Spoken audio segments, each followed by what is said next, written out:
So, as you can see here, we're raking away. This isn't for me now, this is for a man that I was raking for in the previous clip. I'm raking for him today. There's quite a bit of ground here now.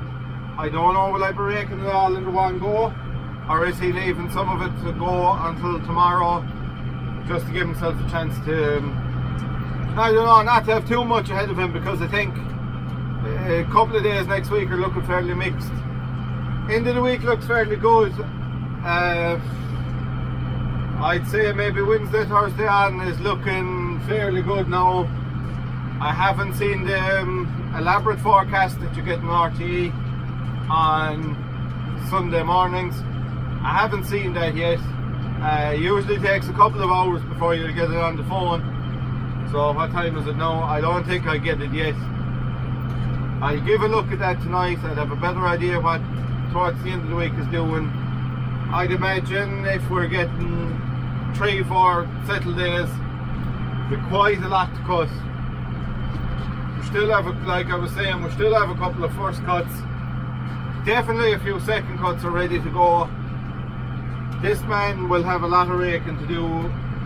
We have reseeding to do, but that will probably be 10 days to 2 weeks away, because that needs to be burned off yet, and obviously we haven't had suitable weather for spraying lately.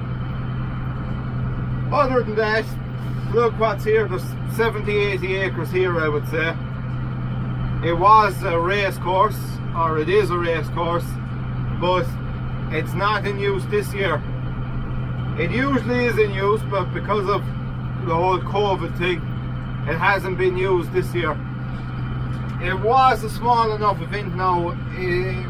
Look, it used to be a massive thing, I think, years ago here, but last 5-6 years it hasn't amounted to much.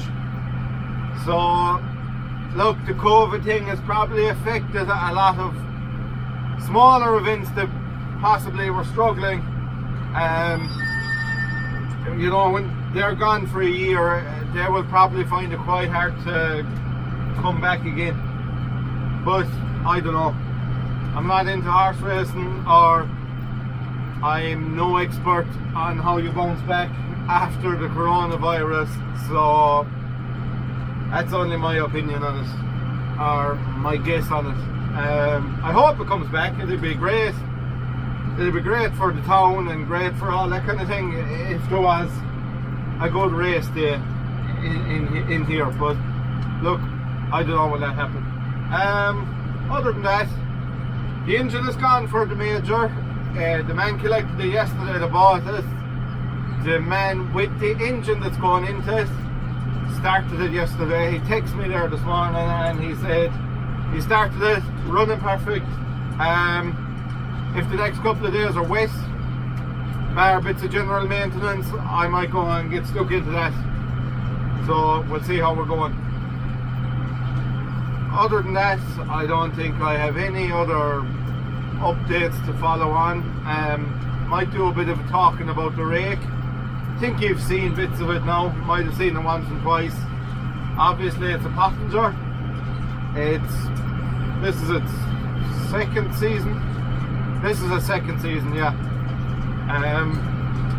Very happy with it so far. One of the most likeable features about it would be the wheel out in front of the rotors, which if you're in humpy bumpy ground, as I call it, it takes most of the pressure off the tines. You know, when you go down the dip and you start to come back up, your tines are taking all of that before your wheels under the rotor start taking it. So it really takes the force out of the tines, because obviously your wheel is taking the hump first. It's lifting your tines, taking the big impact out of it. It's very easy maintain it too. Maintenance is fairly small on it, and everything is pretty easy to grease now. I couldn't complain about anything being difficult to grease in it. Also, if you break a tine, if you break an outside tine, I suppose, is the biggest offence. There's little caps on the end of all the tying arms, and if your tying breaks, it can't slide off.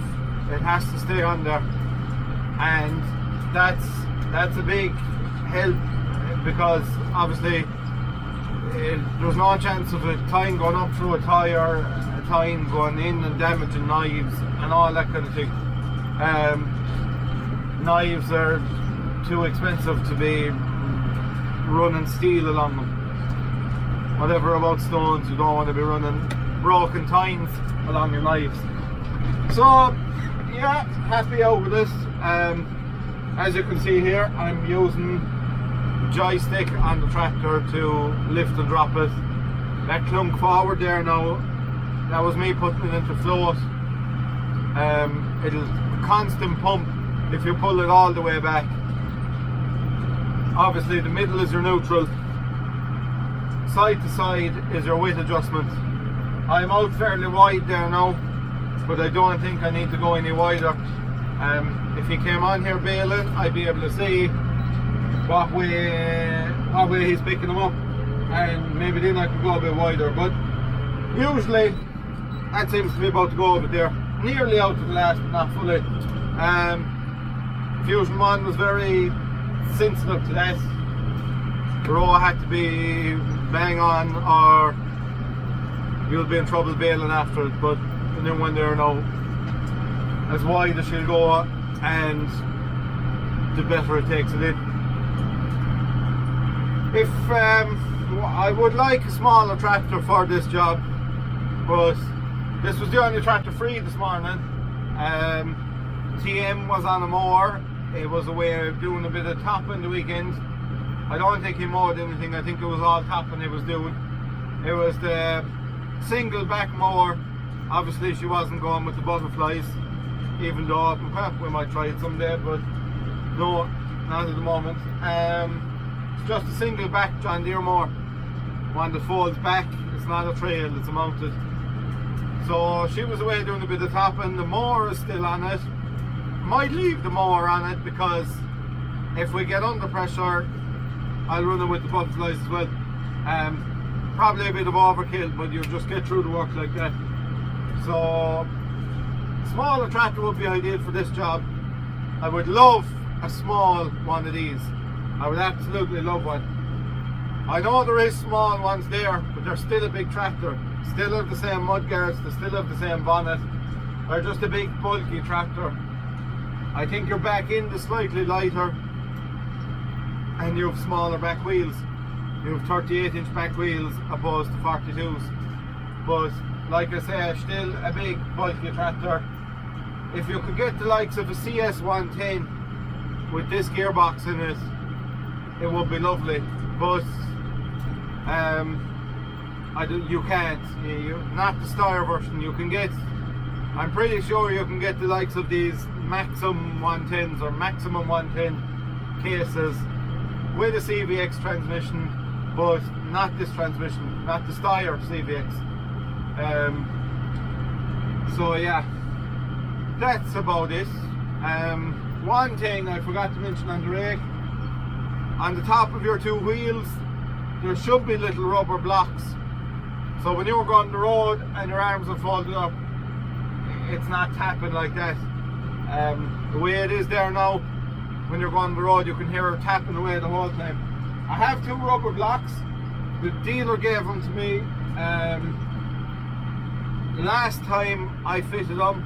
I found that if you just fitted one, it worked better than fitting the two, because when you fitted the two, if they came up and they banged off each other and kind of slipped, it'd break them off anyway. So whereas when you have the one, it's just banging up against steel and seems to last a lot longer. But no, very happy with the Rake. Couldn't fault it. Couldn't fault the road does. Couldn't fault the dealer. So would I go Pottinger again? Yeah, I would. I would have no hesitation in buying another Pottinger machine. But definitely, I spoke about earlier, my mower preference would be Kuhn, and probably still would be Kuhn, but I definitely wouldn't mind having a go on a Pottinger. I haven't used the pottinger. I've seen pottingers mown, but I haven't used the pottinger. I know there is a local farmer here has a set of pottinger butterflies, so maybe someday I'm free, I might go and give a burn on them and see how we get on. So that's all from me. I see the farmer is just mowing the rest here now, so I'll be talking to him. I'll ask him what he wants to do, and I could be here for quite a bit yet, but I couldn't tell you how much ground is just in the track. I'm just in my second round of it now. I haven't done, I'm not far off having a half done since I started talking, a half of a round. So I'll know there now, once I stop recording, that how long this clip is, and I'll have a fair idea how long it'll take me to do a round off of that. So that's all from me. Hopefully the next time you see me, it'll be silage, might be the major. Probably try and keep the major videos more spread out. I know obviously it's not to everyone's interest. If you're interested in modern stuff and new stuff, you know, and silage and all that, you probably have no interest in the Fords and major. Look, it's just a hobby for me. Don't think my father is too into it.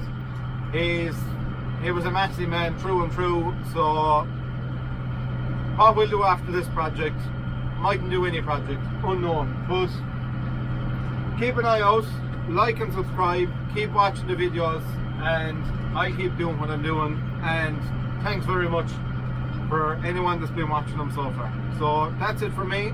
Thank you very much.